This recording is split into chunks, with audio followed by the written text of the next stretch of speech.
बिस्मिल्लाहिर्रहमानिर्रहीम अस्सलाम वालेकुम। डियर स्टूडेंट, आज का जो हमारा टॉपिक है उसमें हमने डिस्कस करना है एनालाइजिंग द डीएनए या डीएनए फिंगरप्रिंटिंग। तो सबसे पहले डीएनए को एनालाइज करना, ये तो बात समझ में आती है। दूसरी चीज़ है डीएनए फिंगरप्रिंटिंग। इसका क्या मतलब है? जैसे फिंगरप्रिंटिंग मशहूर है हमारे फिंगरप्रिंट्स की वजह से, और ये आइडेंटिफिकेशन टेस्ट है।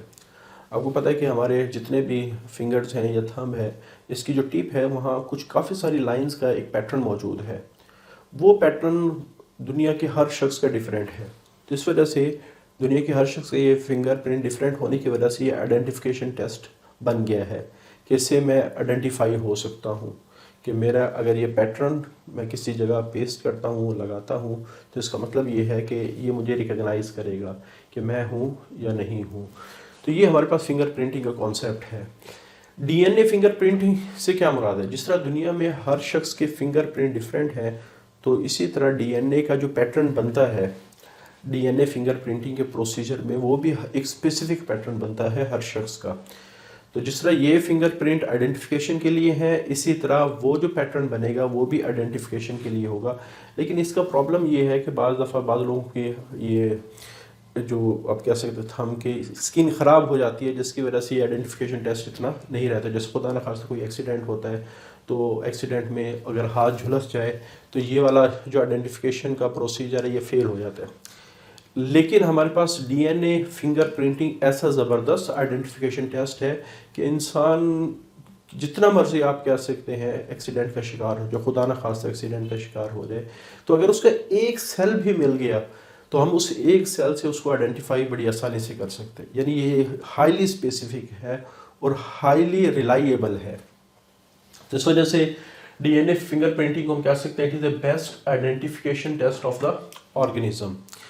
अब जब ऑर्गेनिज्म की बात करेंगे, जाहिर बात है ऑर्गेनिज्म में सेल होते हैं, और कोई सा भी अगर हम सेल ले लें, चाहे वो स्केलेटन का है, चाहे वो आप कह सकते ब्रेन का है, चाहे वो आइज़ का है, चाहे वो किडनीज का है, यानी एक ऑर्गेनिज्म का अगर कहीं से भी एक सेल मिल गया तो उस सेल के अंदर डीएनए मौजूद होता है, पूरा उसका जीनोम मौजूद होता है। जैसे हमारी बॉडी है ना, जितने भी सेल्स हैं, हर सेल के अंदर हमारा पूरा जीनोम मौजूद है, यानी जीन्स का जो मजमूआ है वो जीनोम कहलाता है। तो सबसे पहले आप लोगों ने याद करना है कि जहन में रखना है कि ऑर्गेनिज्म का सेल्स ये मुकम्मल जीनोम रखता है।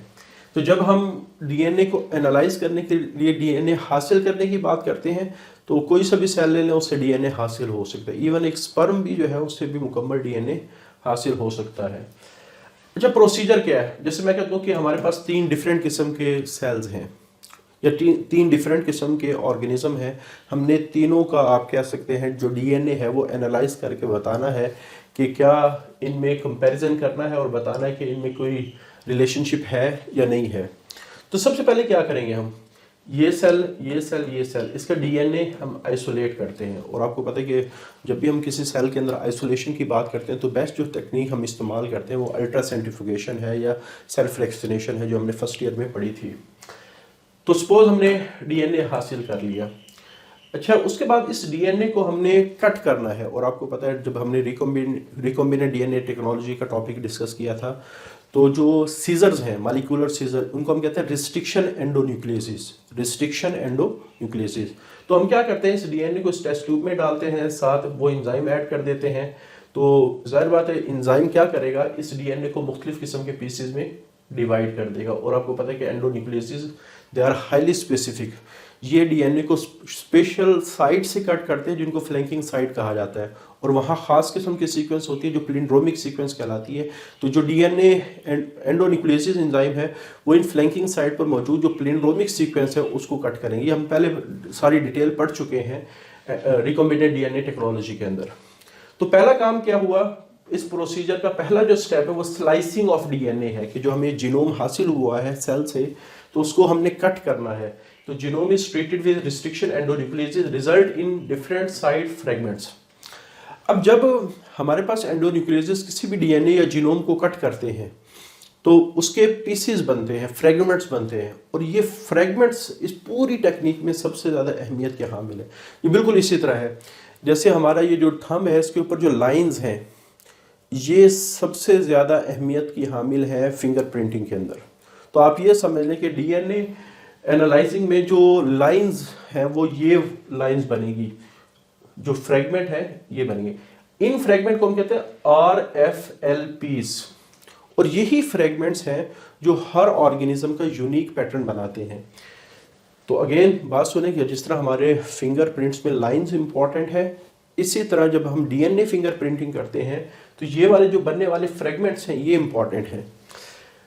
इनको RFLPs कहा क्यों गया है? सबसे पहले R का मतलब है कि इन फ्रेगमेंट को रिस्ट्रिक्शन एंडोन्यूक्लियोसिस की वजह से बनाया गया। जब हमने DNA को कट किया रिस्ट्रिक्शन एंडोन्यूक्लियोसिस की वजह से तो वो फ्रेगमेंट बन गए। अच्छा, फ्रेगमेंट की जो लेंथ है वो डिफरेंट फॉर्म्स रखती है। पॉलीमॉर्फिज्म, पॉलीमेनी को कहा जाता है, मॉर्फोम को कहा जाता है कि जो लेंथ है फ्रेगमेंट की, जो लेंथ है उसकी डिफरेंट वैरायटीज है। और ये वाले जो हमारे पास डिफरेंट लेंथ के फ्रेगमेंट का बनना है ये यूनिक टू द इंडिविजुअल्स, ये हर इंडिविजुअल की यूनिक है। तो अगला स्टेप क्या हुआ कि हमने एंडोन्यूक्लियोसिस के RFLPs बना लिए। अब RFLPs को हम क्या करेंगे? हमारे पास एक मशीन है जिसको हम कहते हैं जेल इलेक्ट्रोफोरेसिस। सबसे पहले इलेक्ट्रो का मतलब है कि इसमें मशीन में हमने करंट इस्तेमाल करना है। फोरेटी कहते हैं माइग्रेट करने को या मूव करने को, और इसमें हमने जेल भी इस्तेमाल करनी। बेसिकली होता क्या, जैसे मैंने एक रफ सा स्केच ड्रा किया है, ये एक मशीन है, इसका ये जो बेड है ना इसमें हम डाल देते हैं जेल। उसके बाद इसके टर्मिनल्स हैं जो हम बैटरी के साथ कनेक्टेड कर दें, नेगेटिव टर्मिनल, ये पॉजिटिव टर्मिनल। और हमने जो DNA लिया है फिर हम इस जेल के अंदर स्लॉट्स बनाते हैं, यानी खाने बनाते हैं। हम क्या करते हैं, इस DNA को इन स्लॉट्स के अंदर डाल देते हैं। क्योंकि अभी हमने 3 सैंपल लिए हैं डिफरेंट किस्म के, तो हमने इन जो फ्रेगमेंट्स बने हैं एंडोन्यूक्लियोसिस के जरिए से इनके फ्रेगमेंट को इन स्लॉट्स के अंदर डाल दिया। अच्छा, एक बात याद रखेंगे, जो DNA होता है इसके ऊपर नेगेटिव चार्ज होता है। DNA के ऊपर क्या होता है? Negative charge. क्यों? फॉस्फेट की वजह से। ये हम पहले भी काफी दफा डिस्कस कर चुके हैं। DNA के ऊपर फॉस्फेट की वजह से क्या होता है? नेगेटिव चार्ज होते हैं। हम क्या करते हैं, जो हमारी DNA वाली साइड है उसको नेगेटिव टर्मिनल के साथ कनेक्ट करते हैं, यानी कैथोड के साथ, और इसके जो अपोजिट वाली साइड है वो पॉजिटिव के। अब होगा क्या, ये नेगेटिव नेगेटिव को रिपेल करेगा और पॉजिटिव इसको अट्रैक्ट करेगा। तो ये जो फ्रेगमेंट है ये माइग्रेट करना शुरू कर देंगे टुवर्ड द पॉजिटिव साइड। लेकिन अगेन यहाँ जो सबसे बेसिक चीज है और इस पूरे आप कह सकते हैं टेक्निक की जो जान है वो ये सेपरेशन है। क्योंकि यहाँ फ्रेगमेंट है और फ्रेगमेंट की लेंथ डिफरेंट है, कोई छोटा फ्रेगमेंट है, कोई बड़ा फ्रेगमेंट है। तो आप लोगों ने याद रखना है जो स्पीड है वो साइज के इनवर्सली प्रोपोर्शनल है। यानी इसका मतलब क्या है, साइज बड़ा होगा तो स्पीड कम हो जाएगी, और अगर साइज छोटा है तो स्पीड ज्यादा हो जाएगी। जैसे मैं कहता हूं कि ये फ्रेगमेंट्स ऐसे मूव करना शुरू हो गए, तो आप लोगों ने याद रखना है कि जो पॉजिटिव साइड के करीब होंगे वो स्मॉलर फ्रेगमेंट होंगे क्योंकि वो तेजी से मूव करके आगे आ गए, और जो नेगेटिव टर्मिनल की तरफ होंगे वो लार्जर होंगे। तो एक पैटर्न बन जाएगा हमारे पास फ्रेगमेंट की सेपरेशन का, लार्जर टू स्मॉलर, या इधर से पॉजिटिव की तरफ वाले स्मॉलर, क्योंकि ये तेजी से आके यहाँ आ गए। ठीक है, इसी तरह आप कह सकते हैं यहाँ सेपरेशन हो जाएगी, इसी तरह आप कह इन फ्रेगमेंट की यहाँ सेपरेशन हो जाएगी। तो हमने क्या किया, जेल इलेक्ट्रोफोरेसिस, ये जो जेल है ये ज़्यादातर एगरोज जेल हम इस्तेमाल करते हैं, और भी काफ़ी मुख्तलिफ किस्म की जेल इस्तेमाल की जा सकती है, लेकिन आपकी बुक के अकॉर्डिंग हमने यहाँ कौन सी जेल इस्तेमाल की, एगरोज जेल इस्तेमाल की। तो जो काफ़ी सारे फ्रेगमेंट इकट्ठे पड़े थे, fragments can be separated according to length, weight and size. तो हमारे पास लेंथ और साइज के लिहाज से ये सेपरेट हो जाएंगे। रूल क्या बनाया है कि साइज बड़ा होगा स्पीड कम होगी, या साइज छोटा होगा स्पीड ज्यादा, क्योंकि ये इनवर्सली प्रोपोर्शनल है। उसके बाद अब ये जो सारे के सारे आप कैसे फ्रेगमेंट अलहदा हो गए, और बाद दफा ये भी होता है कि 2 फ्रेगमेंट जो ऑलमोस्ट एक लेंथ के थे वो एक दूसरे के करीब जमा होने की वजह से एक बैंड सा बन जाता है।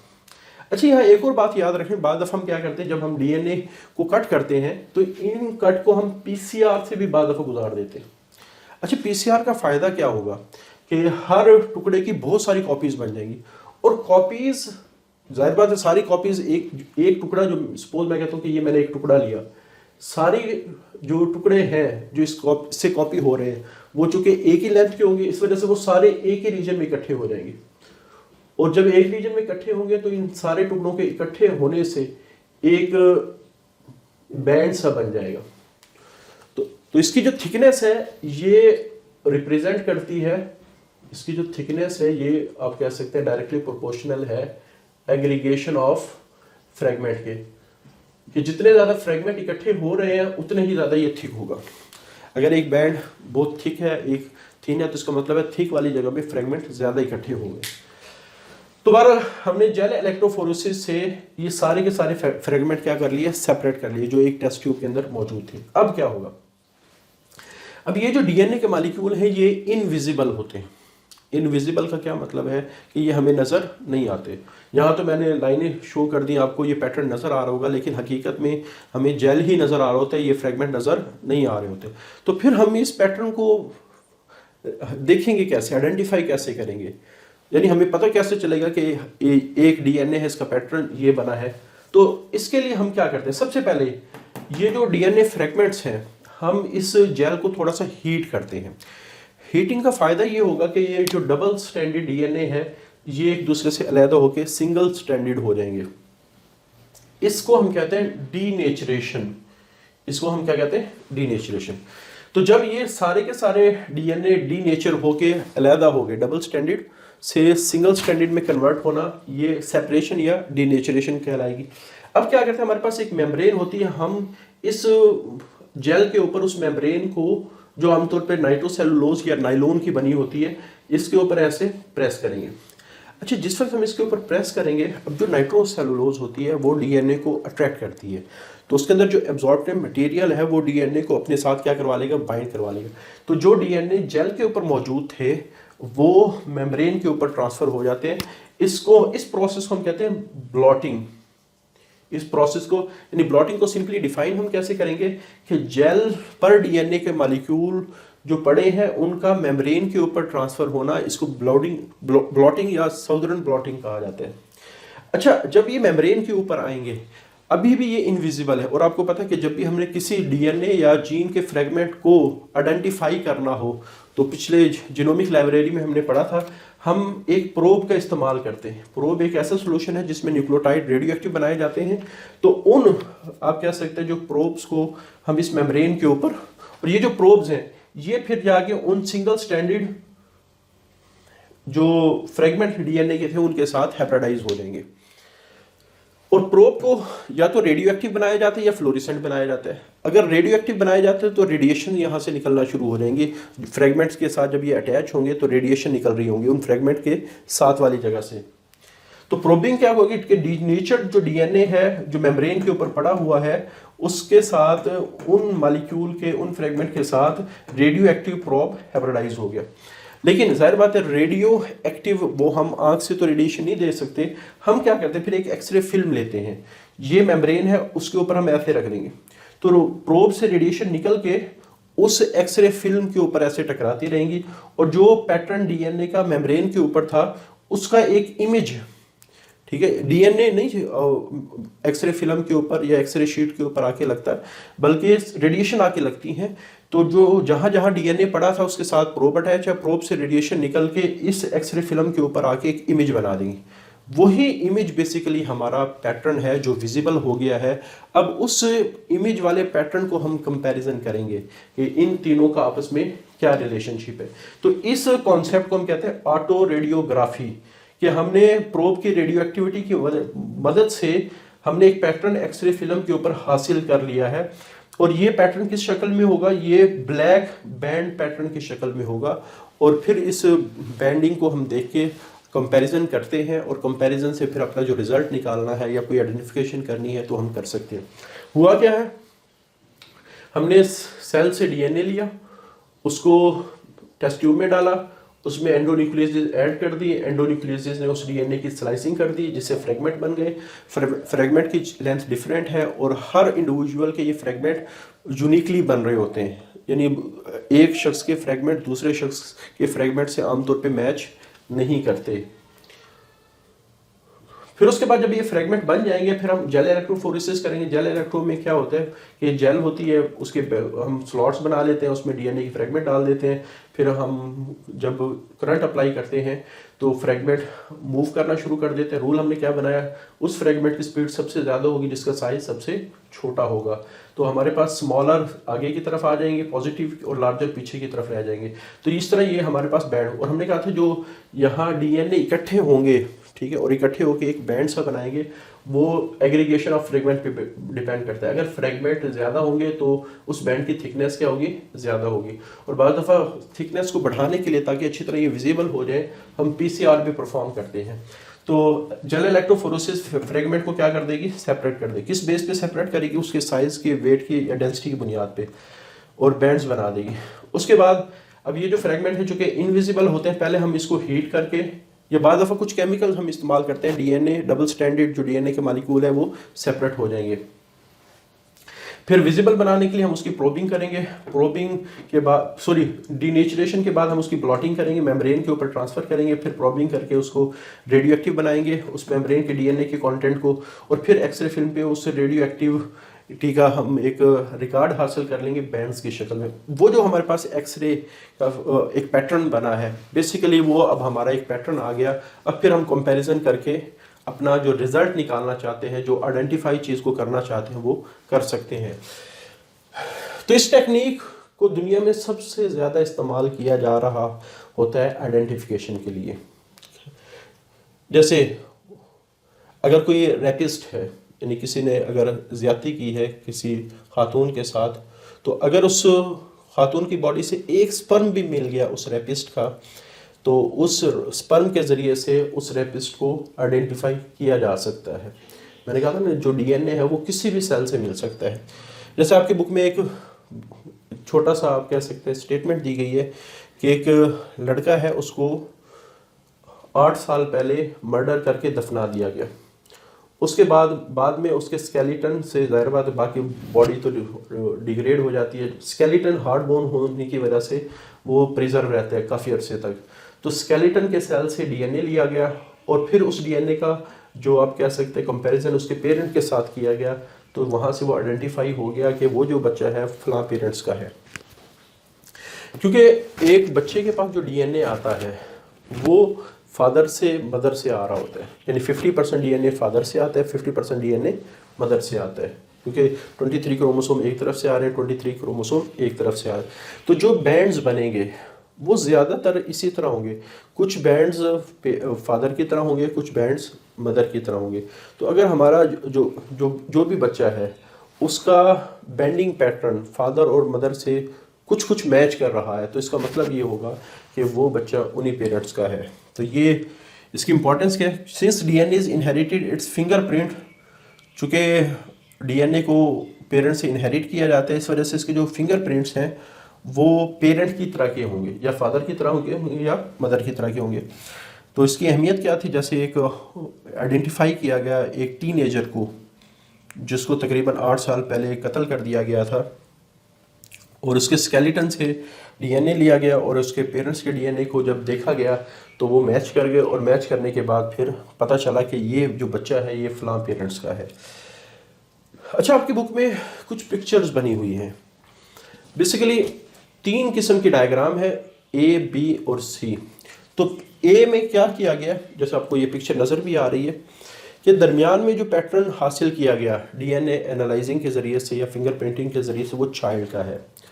और अगर आप देखें तो दूसरी तरफ एक साइड फादर की है और एक साइड मदर की है।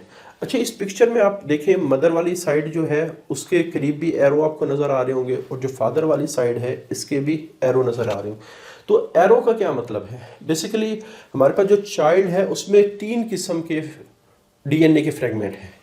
एक वो जो फादर की तरफ से आए, एक वो जो मदर की तरफ से है। जो एरो शो कर रहा है कि ये फ्रेगमेंट मदर की तरफ से आया, ये फ्रेगमेंट फादर की तरफ से आया। लेकिन जब एक बच्चे का डीएनए या जीनोम बन रहा होता है तो कुछ फ्रेगमेंट बच्चों के खुद क्रिएट होते हैं, वो यूनिक फ्रेगमेंट कहलाते हैं। यानी 3 किस्म के बच्चे के पैटर्न के अंदर फ्रेगमेंट होंगे, फादर, मदर और यूनिक फ्रेगमेंट। तो बहरहाल अगर हमारे पास किसी चाइल्ड के फ्रेगमेंट फादर या मदर से मैच कर रहे हैं तो इसका मतलब ये हुआ कि वो फ्रेगमेंट उन्हीं पेरेंट्स से इनहेरिट होके आए हैं। तो इससे हम क्या कर सकते हैं कि पेरेंटेज मालूम कर सकते हैं कि ये जो बच्चा है क्या इन पेरेंट्स का है या नहीं है। इसमें हमने पेरेंट्स के इस डायग्राम में पेरेंट्स के डीएनए को बच्चे के डीएनए के साथ कंपैरिजन किया गया। अच्छा, उसके बाद दूसरी जो डायग्राम है, ये बहुत बड़ा इशू बाद दफ़ा बन जाता है पेरेंटेज का कि फादर कौन है। ज़ाहिर बात है मदर के बारे में तो बताया जा सकता है, जिसके पेट में बच्चा डिवेल्प होगा वो उसी मदर का होगा, तो इस मदर के बारे में तो कोई इशू नहीं होता। लेकिन फादर, जैसे बाद दफ़ा ये होता है कि एक खातून है उसको डाइवोर्स दे दी गई, उसके बाद उस खातून ने जाके दूसरी शादी कर ली और उसके बाद कुछ अरसे बाद उसके यहाँ बच्चे की पैदाइश हुई। अब जो पहला हस्बैंड था उसने एक दावा किया कि ये जो बच्चा है ये मेरा है। अब ज़ाहिर बात है अब मदर एक है, फादर दो हैं, एक जैसे आपकी बुक में है F1 और F2। अब यहाँ डिटरमाइन करना है कि कौन सा एक्चुअल फादर है, क्योंकि दावेदार दो हैं, F1 है F2 है। तो अगर आप इस डायग्राम में देखें तो इस डायग्राम में आपको नज़र आ रहा होगा कि दरमियान में चाइल्ड के हैं, एक साइड पे मदर के हैं, एक F1 है एक F2 है। बल्कि ये मैं आपके ऊपर छोड़ता हूँ, आप इनको कंपैरिजन करके बताएंगे कि F1 इस बच्चे का फादर है या F2 इस बच्चे का फादर है। तो बहरहाल हम इस तरह, और ख़ास तौर पे वो जब पॉलीगैमी यानी बहुत ज़्यादा शादियाँ हो रही होती हैं और बार बार डाइवोर्स और शादियाँ हो रही होती हैं, तब इस तरह के बहुत ज़्यादा डिस्प्यूटेड जो केस होते हैं वो ज़्यादा सामने आते हैं। फिर इसको डीएनए एनालिसिस की बुनियाद पे हम सॉल्व कर सकते हैं। अच्छा, तीसरा है कि करीब फोरेंसिक एविडेंस के तौर पे हम इसको इस्तेमाल कर सकते हैं। जैसे आपकी बुक में एग्जांपल दी गई है कि एक खातून के साथ ज़बरदस्ती की गई, ज़्यादती की गई और ख़ातून ने डिफेंस के अंदर जो ज़्यादती करने वाला मुजरिम है उसके आपके स्किन को नोचा, तो उसके डिफेंस के तौर पे तो जो मुजरिम है उसके कुछ बाल उस खातून के नाखून के अंदर फंस गए और स्किन फंस गई। ठीक है, अब वो जो शख्स था उसने उस खातून का मर्डर किया और भाग गया। अब फोरेंसिक साइंटिस्ट आए, उन्होंने क्या किया, सबसे पहले उन हेयर और स्किन को रिकवर किया और उनसे सेल को निकाल लिया। अब सेल अगर आ गया तो उसका मतलब है वो जो मुजरिम है उसका डीएनए आ गया। ठीक है, इसी तरह जो यानी जो मकतूला है यानी जिसका मर्डर किया गया वो खातून, उसका ब्लड सैंपल लिया गया, उससे सेल लिया गया, उसका डीएनए निकाल दिया गया। क्योंकि ये भी तो पॉसिबल है कि उस औरत ने हो सकता है अपने जिस्म को अपने ही हाथों से नोचा हो, तो इस वजह से हम विक्टिम का ब्लड सैंपल भी उसको भी डीएनए एनालिसिस के लिए इस्तेमाल करते हैं। अब हमारे पास तीन पैटर्न है, अगर आप देखें इस डायग्राम के अंदर। पहला पैटर्न है विक्टिम का, जो अपना उसका जो मर्डर हुआ है जिसका, उसका सैंपल है। एक स्पेसिमेन है जिसके बारे में हमने आइडेंटिफाई करना है कि ये किसका है, और तीन मशकूक लोगों के सैंपल हमारे पास आ गए। तो टोटल 5 हैं। एक हमारे पास है विक्टिम का, दूसरा हमारे पास है जो स्पेसिमेन है जिसको हमने आइडेंटिफाई करने की ये जो हेयर और स्किन किसके हैं, ये आया के जो कत्ल हुआ है उसके हैं या जिसने कत्ल किया है उसके हैं। 3 सस्पेक्ट हैं, 3 आप कह सकते हैं मुलजिम हैं, उनके ब्लड सैंपल जिनके ऊपर आप कह सकते हैं जिनके ऊपर इल्ज़ाम है कि शायद उन्होंने इस खातून को कत्ल किया है। तो ये भी मैं आपके ऊपर छोड़ता हूँ, आपने स्पेसिमेन को कंपैरिजन करना है विक्टिम के ब्लड के साथ भी और 3 सस्पेक्ट के साथ भी। जो मैच कर गया तो वही समझ ले कि असल मुजरिम है जिसने ये सारा काम किया है। तो इस तरह हम क्रिमिनल केसेस को सॉल्व करने के लिए भी इस्तेमाल कर सकते हैं। तो ये हमारे पास 3 डायग्राम है जो आपकी बुक में थोड़ा सा आपको डीएनए एनालाइजिंग की टेक्निक को समझने में हेल्प करेंगे कि किस तरह ये काम करती है। अच्छा, ओवरऑल जब हम इस पीसीआर और डीएनए एनालिसिस को कहाँ इस्तेमाल करते हैं, पिछले दिनों ये टेक्निक जब कोरोना आया 2020 के अंदर तो ये टेक्निक बहुत ज़्यादा इस्तेमाल हुई। होता क्या है कि सपोज मैं कहता हूँ कि साइंटिस्ट क्या करते हैं, जितने भी इन्फेक्शियस ऑर्गेनिज्म हैं उनको का डीएनए एनालाइज कर लेते हैं। फिर एक शख्स जो पेशेंट है उसका सैंपल लेते हैं और सैंपल लेने के बाद उसको भी डीएनए एनालाइज कर लेते हैं। अगर एक इन्फेक्शियस ऑर्गेनिज्म का और उस सैंपल में पाए जाने वाले ऑर्गेनिज्म का डीएनए मैच कर जाए तो इसका मतलब है कि जो कॉजेटिव एजेंट है वो वही इन्फेक्शियस ऑर्गेनिज्म है। जैसे वायरल डिजीज़ को हम रिकॉग्नाइज कर, कोरोना में तो ये चीज़ बहुत ज़्यादा इस्तेमाल हुई है कि सैंपल ले लिए जाते थे, उसके बाद फिर उसको कोरोना की जो डीएनए एनालिसिस ऑलरेडी हुआ था उसको मैच करते थे, अगर रिकॉग्नाइज हो जाए तो इसका मतलब है कि उस शख्स को कोरोना है।